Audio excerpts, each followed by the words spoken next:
You have to think like a disruptor. You have to think like the bad guy to beat yourself at your own game, so to speak.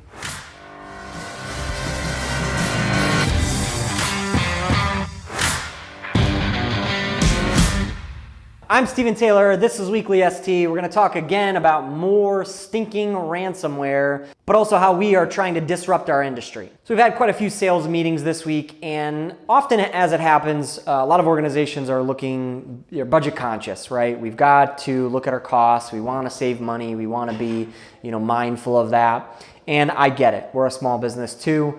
Sometimes though, it can be a little too tight of a budget, or they're trying to kind of skimp down a little too much. And what I say to that is, yes, let's look at driving IT costs down. Let's also create and build efficiencies and automations by using technology, but let's never get too budget conscious that we're skimping on something like backups. And a headline came out, New York Times, I believe, the IT director who was recently fired from Lake City, Florida, the municipality that was held for ransom and paid $480,000 to get their data back. IT director was later fired. He's now out in the public saying, hey, look, I told them, I warned them, I brought a budget and a proposal together to say, we need a robust but expensive online backup system to ensure that our data is safe in the event of ransomware. And sure enough, they didn't approve that budget. They didn't move forward on that project, and their information, their data was held at ransom, bringing the municipality to a complete standstill and kind of living in that aftermath. Now a $480,000 upgrade or project that they went through just to get their data back from ransomware. So don't skimp on backups. And a good question is, what is a proper backup, right? Our backup system is the most robust that we've seen. It's one of the best vendors out there for backup and disaster recovery, and it really looks at it holistically, right? Backups is this term that everybody just hears and they go, all right, it's taken care of, or it's done. It's not like an oil change. It's not as straightforward, as cut and dry, and as simple. You've got to really look at, what are our needs, and recovery is the biggest thing in that. So a backup in and of itself is you have your data and your servers and your information here. A backup is another copy of that at the most simplest term. But what's important are things like, is it the entire image of this server so that you can quickly recover and put Humpty Dumpty back together, so to speak? Does it take a snapshot or another image every day, or is it once a week, or is it every hour? So that if something's missing, if something's deleted, if something gets corrupted, can we go back to 9 a.m. versus last night, or a day ago, 2 days ago, 3 days ago, because the backups weren't running correctly, right? So a proper backup is going to start to look at all of these different things. Recovery time, how quickly can we put everything back together? Do we have an offsite component, and is that automated, or is Susie and payroll supposed to take the drive out or the tape and run it to the bank or some offsite location? So really looking at all the different avenues of backup and disaster recovery, and it's a plan and it's a program, not just, do we have backups? Is it being verified every single day? One of the reasons why our system is a little bit more fancy is because every single day it tests itself, and we get a screenshot of that server saying, yep, I'm good, or no, there was an issue, and then our engineer dives in and gets that fixed every single day.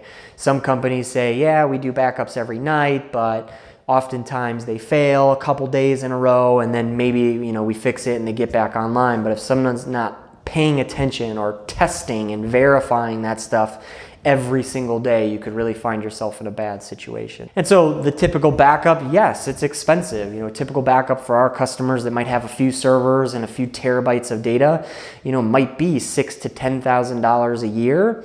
Expensive, right? But certainly less expensive than even their business being down for 4 to 8 hours, where they can't operate, they can't sell, they can't produce their product, and their employees are, not able to do their work. A lot less expensive when you start to look at what are those costs? What does it cost for us to be down, and for how long can we sustain that before we go out of business or we run out of money?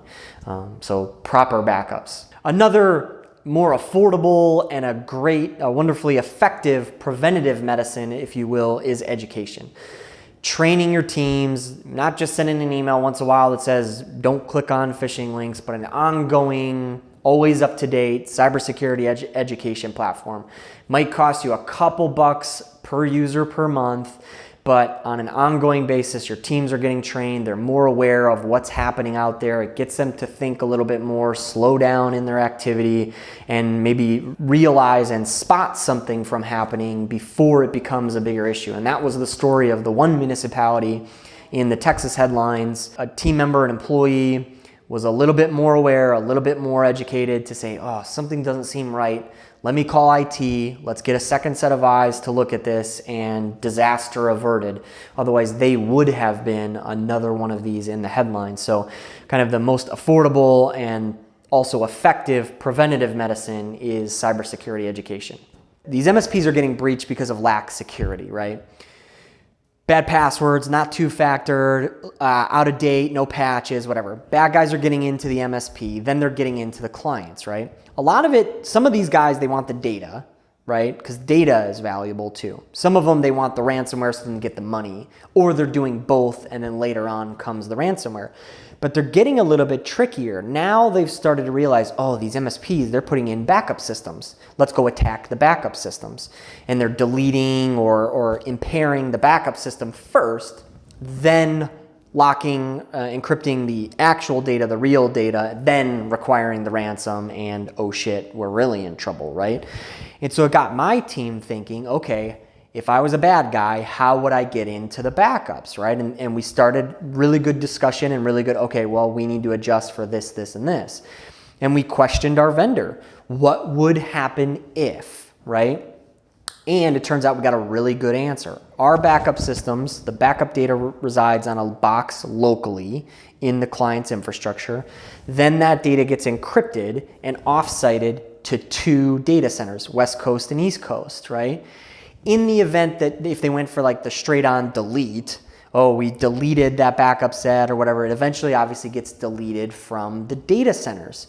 Well, our vendor has now put a program in place where it only gets deleted from the primary data center. And the only way it can get deleted from the secondary data center is by them, right?